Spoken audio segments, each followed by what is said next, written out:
Today on Podcast Them Down, we're talking to DUSKMOURN about their brand new album. Podcast Them Down!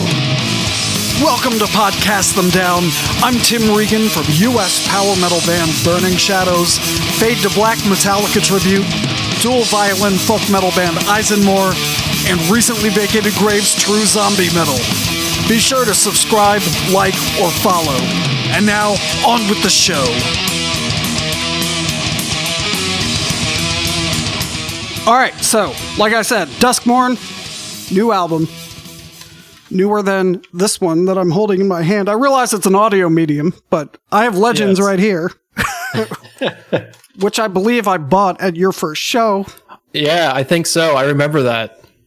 Yep. You remember me buying it, or you remember the first show? No, I think I remember you buying it, actually. Alright, so Bill and Walter are DUSKMOURN.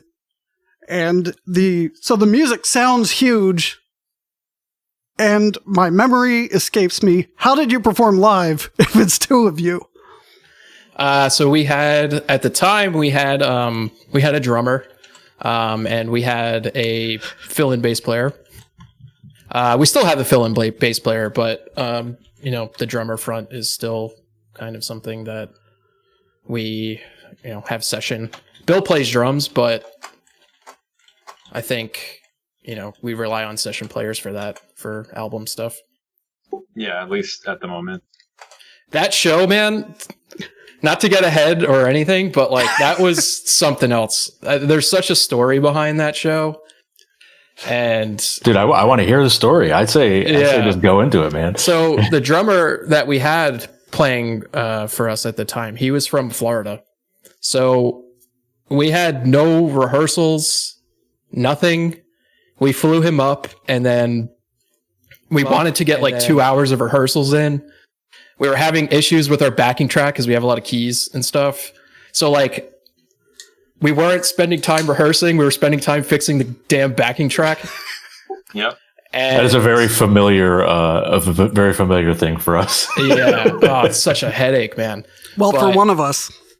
Right. It was so stressful, and we ended up getting to the show late. We wanted to be there much earlier. We felt like assholes for that, but we had no choice. We had to at least play as a band for 2 minutes. Yeah. Somehow it crashed during the show, though, thankfully. Oh yeah, that, so thankful for that. Well, a backing track going wrong mid song. Just, you don't want that to happen ever. Oh, yeah, Or if someone starts the wrong song. Yeah. Yeah, that was... It was like playing in the wrong tempo. We're all looking around. That was wrong key. That only happened once, I think, though. Fortunately, for that particular song, it was just a click until, I think...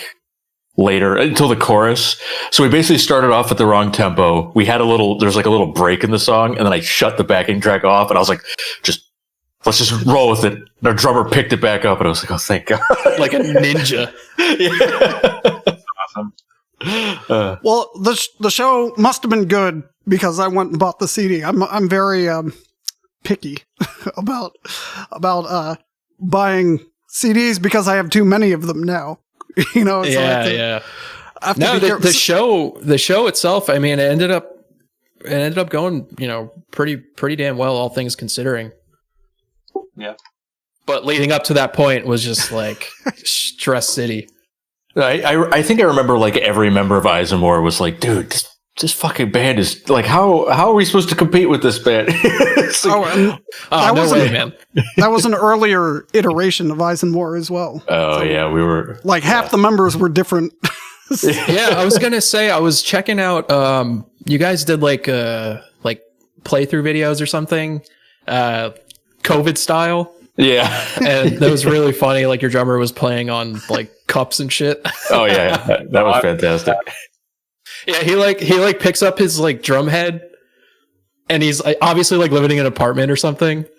It's no, you can't do that. But yeah, I remember you guys had a lot of different people in the band at the time. Yeah, I think we have more now than we did before. So we have 7 people now. Yeah. Nice. Which is if I'm counting right. Let's see. We actually have our chat actually has something in it. So Rust3307 says Bill rocking the beard looks good. Just FYI. Nice. All right, so the new album. I wanted to do this to promote the Kickstarter, but you met the goal in 2 days. You have another 2 weeks to go, and you're almost at twice your goal.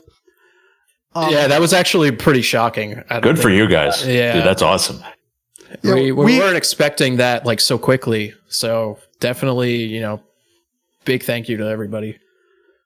So the Kickstarter was to raise money for mixing costs, album artwork, studio session drum recording, production costs, including CDs, patches, vinyl, and t-shirts. $4,000 seems cheap to me. So we have like funds already for that. Well, we have some funds already, but this stuff we needed on top of what we have. That's not covering, everything flat out. There's no fucking way. Yeah. And that was similar for us. It's like we were happy that we only lost like a few. We only had to pay a few grand out of pocket or something. Yeah. And that's a good, that's like, oh yeah, sweet. Yeah. It's like, I can't believe it. And that's actually, maybe worth a discussion point. When you're at like the level that we're all at, it's like this is because it's such a hobby. Mike, don't bring them down to our level. That's true. Okay, we're all on the same level. We're all on the same level. But it's like the fact that it's a hobby. It almost seems like from your fans, it's sort of like not realized, I guess. So it's like when we do anything, it's like out of our pockets. We're not making any money. It's all, the Kickstarter is basically there just to make it so you're not absolutely murdered by the cost, as opposed to, as opposed to like making it even a profit or a net zero.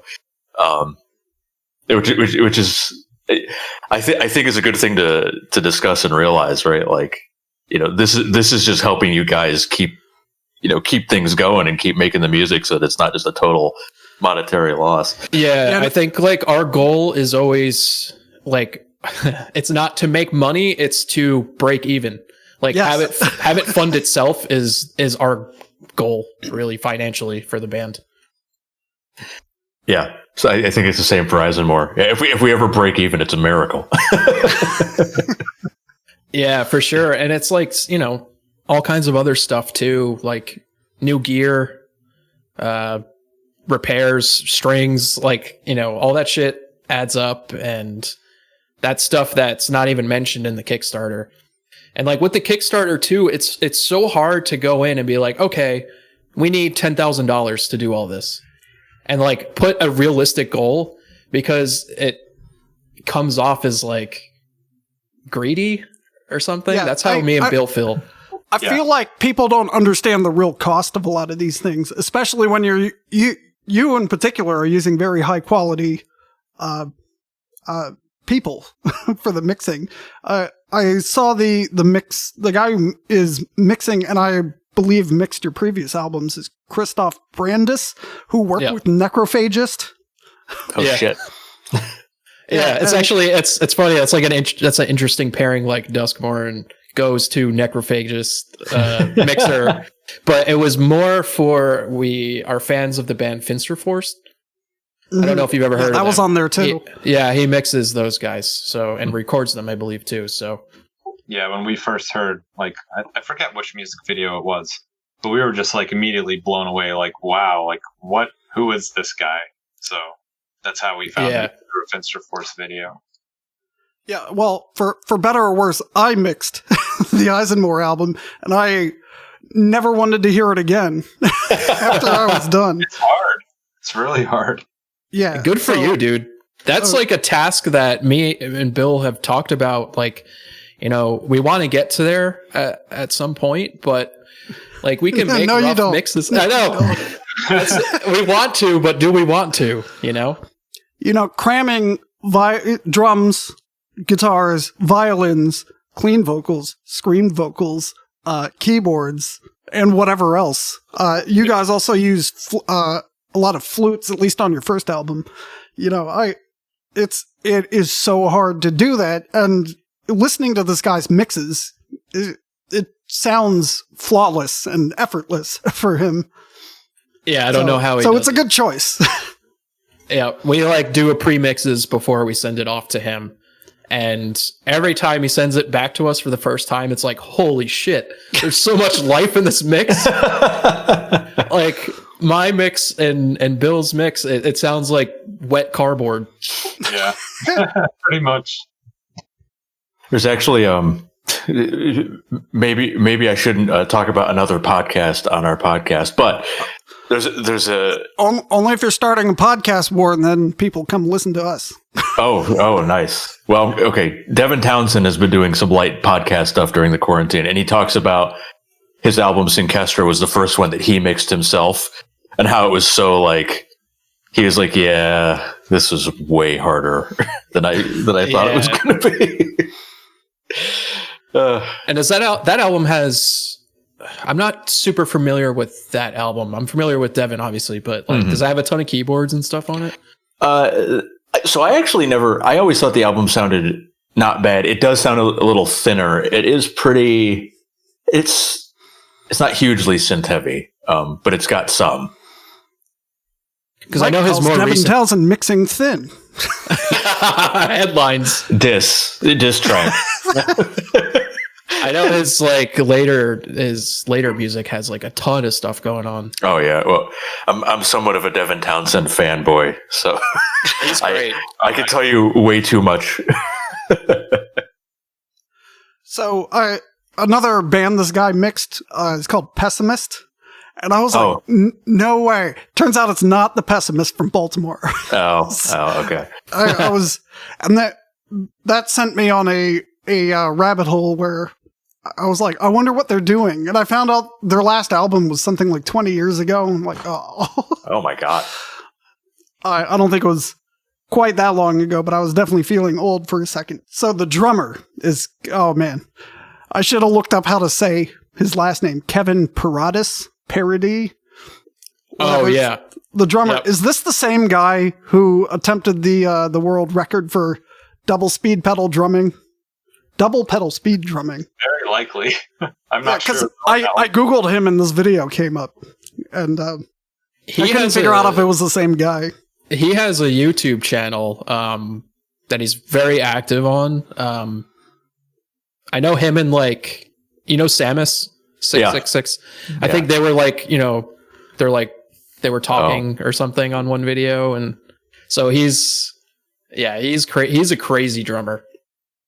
Yeah, check some of his stuff out. I'm not as familiar with him, but I know Samus, and Samus is outrageous. So if they're on the same level, it's like, oof. Oh yeah, like skill level for sure. Yeah.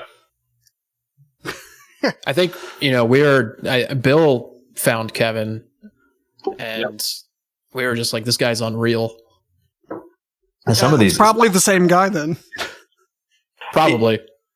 I just remember hearing, like, when I was first getting into like death metal and things like that, hearing some of these drummers like, man, this is nuts. But I feel like in the last like 5 to 10 years, some of the drummers that you see nowadays, it's like, I don't even understand anymore. Like, I can't comprehend what you're doing. It's beyond me. Totally. But yeah, we were like, this dude, Kevin, is probably going to be bored playing our shit. Definitely, yeah. But he added so much flair and stuff. Yeah, like, I was gonna ask. So I assume you send him like, here's the groove, or here's the general idea, like halftime, or blast here or whatever. Everything were kind of like laid out for him, and then he just added his style, and then here and there he kind of would change something, and sometimes we were like, oh yeah, that's actually better than our idea. So yeah, it was really cool. So when you guys write drums, I mean, like, what do you use? So we use Guitar Pro, which I know isn't like the That's what we use. Okay, yeah. It's great for if you're a guitarist. Did you say 5? I actually paid for 7. So did I. And you're still using 5. Okay, Regretted it. That answers my next question. I don't know. Seven's got some advantages, but you know, I work fastest in 5. I know all the shortcuts and oddities. I don't like finding the new ones in Guitar Pro 7. Exactly. It's definitely a workflow thing. Like 5, I don't know. It just seems it's a lot simpler too. Yeah, you're not like bogged down by all this extra shit that you don't really need to get the idea out. Yeah, right. I've actually, and I wonder if you've tried it. I've personally experimented with trying to write in different ways because I feel like if I write by like. So animals as leaders, apparently they'll play with a DAW, and that's like how they write.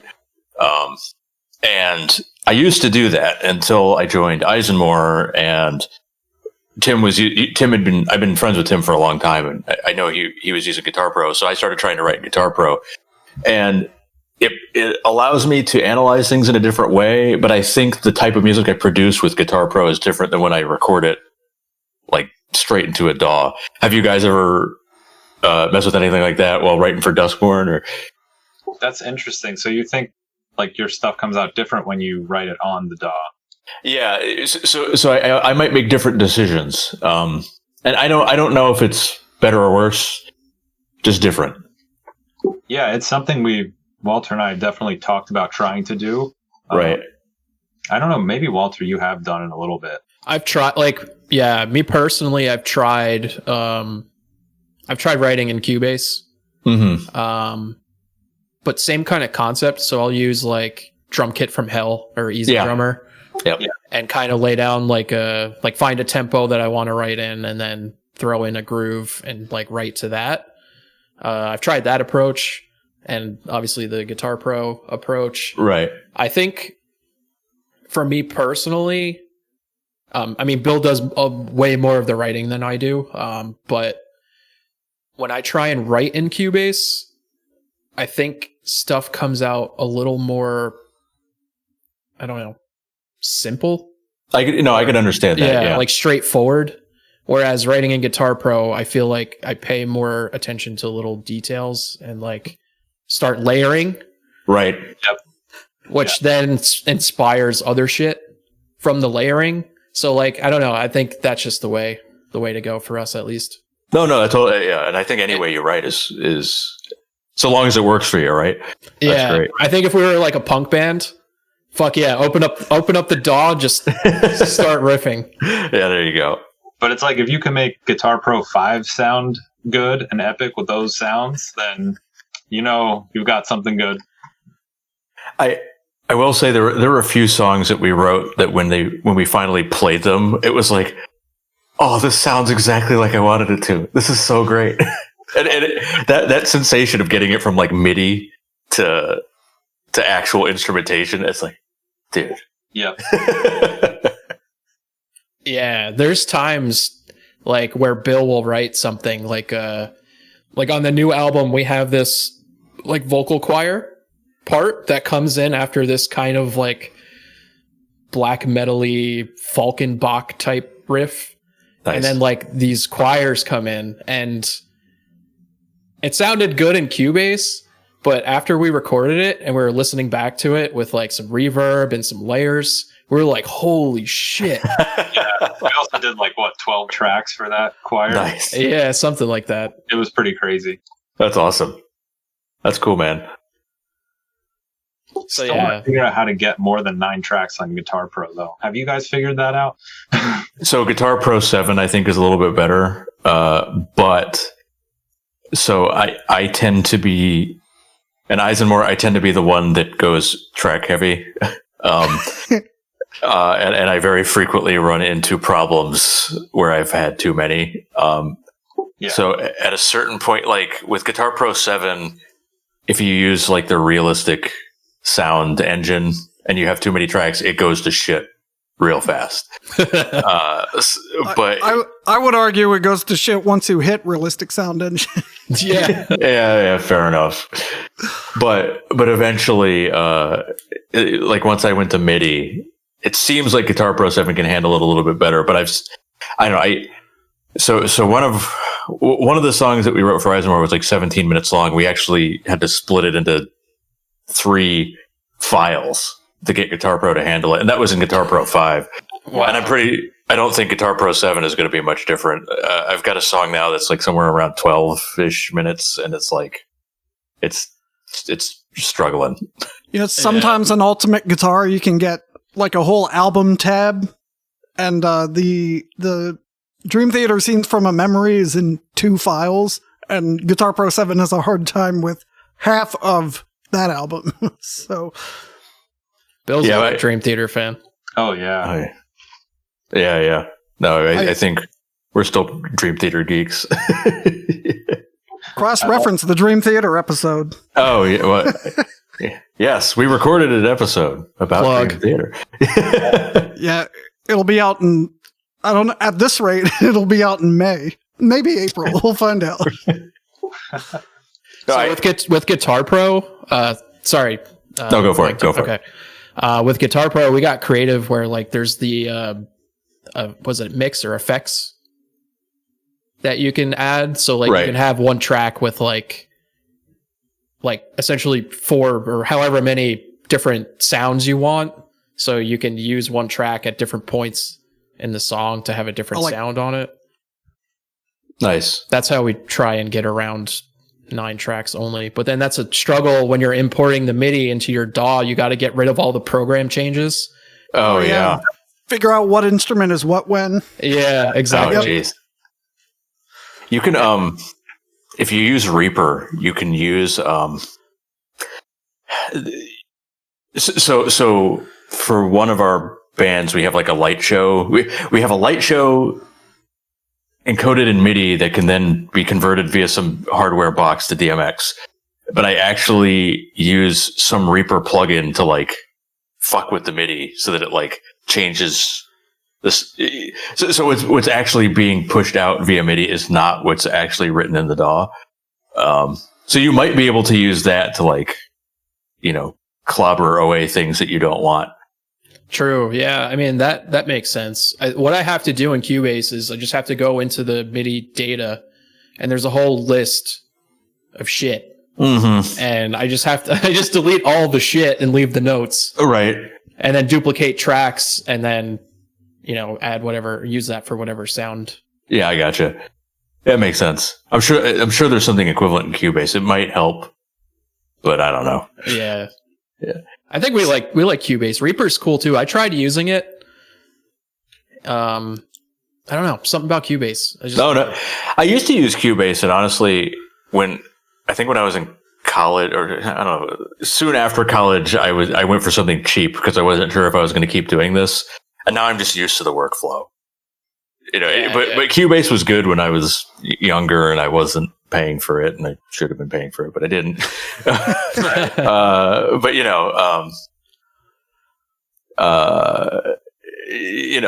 think both DAWs are totally solid. Yeah, they all do the same thing essentially. So we've got a question from chat. It's a good thing you're looking at it because my window's covering it up. No, I actually have this who's it pop. from? It's from Rust3307 again. Hello, Rust. Bill, is that Kyle? I have no idea, actually. Rust, are you Kyle? Yes. He says, how does the new album compare to the first 2 albums in your opinions? That's a good question. That is a good question. Bill, do you want to go first or you want me to go? You could go first. I mean, I guess compare. I would say that this album has aspects of both. This sounds like a canned response, but it's an evolution, right? Like every album that we do is the direction that we want DUSKMOURN to go in at that time. And it's definitely a hybrid. So with Legends, I would say Legends is probably a little more on the folky side, whereas Of Shadow and Flame was probably a little more like black metal, but with still folk and like melodic death metal and all that. And we took like some of that, but maybe went back to a little bit more folkiness of Legends. Yeah, it's really a hybrid, I would say. Yeah, I totally agree with that. I think we try to take elements from both albums and just try to improve upon everything that we do, like make it different but not too different. Right. So, yeah. Cool. I think even as far as the mix goes too, like when we did Legends, we were still pretty new to the whole thing, and we kind of didn't like, we knew what we wanted it to sound like, but we kind of didn't, and we just leaned on Christoph to make it sound good. Yeah. And then with Of Shadow and Flame, we gave him a little more direction because we had an idea with that one, and that was kind of like this whole concept, and we wanted a lot of atmosphere. We wanted it to sound huge, but I think we tried to make it sound too huge, and there was like so much reverb on everything. Yeah. So we're trying to scale the reverb back a little bit, but we still want it to sound huge. So I get you. It's like the wrestling between clarity and atmosphere. Exactly. Yeah. I actually somewhere in the middle, like Of Shadow and Flame is maybe too far in the like verbed out direction. So I did actually that did remind me. So I was listening to your first album again a few days ago, and you guys are like spectacularly good at crafting atmosphere. And I found it, especially given that you write in Guitar Pro, that's actually something that I struggle with writing in Guitar Pro, trying to write like ambient passages and like doing builds of things. How do you? Are those? How do those ideas come about, and like how do you flesh them out? You know, do you play a riff and then put it in Guitar Pro and then think of how to build on it, or like I guess your process for creating just the atmosphere that you do in your music? I think it's a good question for you, Bill, because you have like a specific, like you have like imagery in mind, right? sometimes, yeah. I'd say like most of the time it's just like me sitting on my bedroom floor like a nerd, like with the door shut, like with my little pedal, and then I put the loop on, and I'll either come up with like a melody first or a chord progression and then a melody over that. Nice. And just like series of parts that would go together, not necessarily like from start to finish, and then like once I put those into Guitar Pro, like starting to add keys or just like whatever instruments and seeing how it sounds, and then just kind of going from there. That's how I do it. Cool. Yeah. And even like before that though, like when I go to write the lyrics, you'll like send me an image or something, be like, I was like looking at this image when writing parts of this song, and I'm like, oh, okay, I know exactly what you're going for. I mean, I knew that from what he wrote, but like seeing the image, I could see where he came up with those ideas. Yeah, just like finding a picture online of something that inspires you and seeing if you can, it's like a challenge to try to make it sound like you're actually there with a guitar. I don't know. Right. No, that's cool. That's very cool. It works. Yeah. No, it clearly does. Because, yeah, man, you guys write some killer fucking music. That's for sure. Thanks, man. Thanks for cussing so I can put the explicit tag on here. Crap. Oh, darn. Shucks. Willikers. It's too fucking late, Mike. Well, I like that strategy a lot more than what we end up doing sometimes. Is there was one song, it had a whole set of lyrics, and we decided to trash them and write new lyrics. But now you have this song that has no idea. You know, it's just like, here's a bunch of music. What does this? What imagery does this evoke? And so wait, did you write the lyrics and then wrote the song to the lyrics? Is that what you're saying? I'm assuming you're talking about the meat of poetry, Tim. Oh, no, actually. But we're going to have the same problem with that one. I was talking about Mountbatten. Oh, yeah. So it was originally about being shipwrecked or something. Yeah, so... And then it became about the loss losing a battle. I make it sound so nothing, but it's there's a lot more to it than that. No, so I think that was a song that I primarily wrote, and I didn't really have much of an idea in mind when I wrote it, other than it sounded sort of doomy. And one set of lyrics was written for it, and they were totally finished, but we ended up feeling like they were a little too cluttered, so we shit canned the whole thing. So it's like we still have this bass instrumentation with nothing more for it. One of the complicating factors of ISENMOR in particular is the number of members when it comes to writing, because it's good and it's bad, because you end up having lots of conflicting ideas. And I think that was one of the times where we butted heads a little bit more than we usually do, trying to come up with the lyrics to that song. But yeah, we ended up with this wayward song, and it was like, I don't know if this is going to get made if we don't have any ideas for this, how this song is going to turn out. But it sounds like you guys work super well together, and you're able to kind of just like, I was thinking of this, and then you can take it and run with it and like paint the lyrics to match the imagery. And I think that's super neat. Yeah, it definitely works out really well. Like, we've never really had problems writing together. But like I think it's easier only having 2 guys compared to 7. I mean, yeah, that must be hard.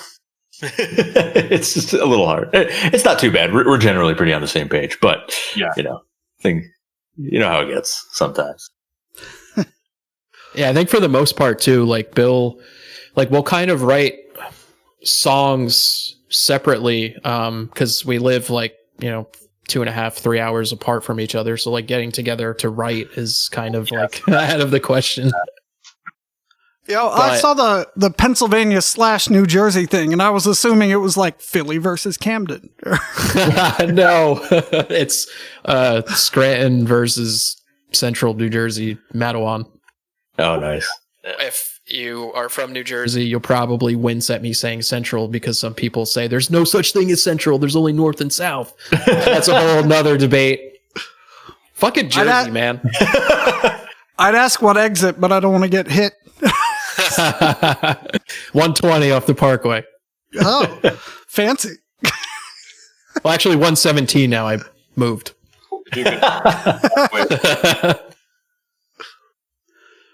So, do you tend to write at the same pace? Because, so your first album was 2014. Your second album was 2017. Here we are 4 years later with the next one. It sounds like you're pretty consistent. Like, do you write in spurts, or are you just always going, or can you turn it on and off? I wish I could. I would say it was maybe a little quicker in the beginning, just because like both of us had less like real life, or not real life, playing WoW too much, like responsible obligations going on as far as work and family and everything. But it only gets worse. Yeah, I think we're still kind of keeping to a similar timeline. I don't know. Yeah, I think so. As far as like ideas coming to you, is that kind of a question, part of the question too? Like, yeah. Nah, man, that shit's a struggle. Like, yeah, you can't control that. I can't. Right. Well, I was looking for a secret, Yeah, there's no secret, man. We're all going through the same stuff. Yeah. Yeah. I find I write a lot all at once, and then it all sounds the same. So I have 3 for the next ISENMOR. I have 3 doomy songs in A minor that I wrote in the same week. It's like, well, so then you got to turn it into an 18-minute long song then. Yeah, that's what I'm for. I don't know. Nothing screams exciting like 18 minutes in one key. Yeah. You could write a couple parts to key change. Yeah. I'll sprinkle in some, just a few changes, and then rewrite one of the parts to be in a different key. Dude, just take this if you go with the band Sleep, the song Dope Smoker. I mean, I think they just use the same notes for like the whole song. So I think it's, sorry. I always like talking shit on Sleep. My bad. I'm sorry. Yeah, like, you know, I know what you mean though with coming up with like an image. Like, I find like I write my best when I'm like, when I have some grander vision for what I'm trying to accomplish. You know, as opposed to just kind of like writing something that's like, I think that sounds cool. It's like the stuff where I think, oh yeah, you know, it sounds cool versus this is what I'm trying to accomplish. It's like this stuff ends up being like way more heartfelt, in my opinion, and it's not to say that like, you know, just jamming doesn't produce cool songs, but you know, I feel like the best stuff that I've written, I've definitely had like a picture in mind, or whether it be like visual or otherwise, it's really helped me. Yeah, there's definitely times where I'll go into something and I'll say like, what do I want this song to feel like? Not to be esoteric or like, you know, fucking out there, but like, what do I want? What emotions do I want to convey in the music? And then have that vision and idea in mind when trying to write riffs. Oh yeah, no, definitely. I think that helps a ton. I often feel like a bit of a fake when I get in that mode, because I feel like I'm giving too much credence to my own creative process, if that makes sense. You know what I'm saying? It's like you'll hear somebody, it's like, oh, this album was supposed to feel like bright pink. And it's like, but when you do that yourself, I think I come up with a much better outcome, despite the fact that when I hear other, especially like super high art folks, it's just like, oh yeah, sure. But it does help, right? I think. Yeah. Dude, that's just the imposter syndrome. Like. Right. Yeah. It's like once you get into it, it's like, yeah, this is what I want to accomplish, and it's super cool, and it's like everything you dreamed of. But like, yeah, getting myself into that mode is very difficult. It is, yeah. So, hey, I wanted to ask another. This is a bit of a silly question. So I was looking through your track list, and I couldn't find your track list for your third album. I'm sure it's out there, but I was just. We actually didn't release it. Yeah, we didn't release it yet. Okay, so I'll look for it too. Okay. So on your first album, you had Through the Ice and Snow. On your EP, you had Through the Dark. On the second album, you had Through the Wild. So is there a new Through song? Fuck, man. There actually isn't. Wow. Is it too late to change it? Yes. Maybe that's why we didn't release the track list, so you guys someone could tell us something like this. Oh shit, change it real quick. Yeah. You end up with like a Mike Portnoy, what the 12-step sequence? Is that what it's called? The 12-step suite? Yeah.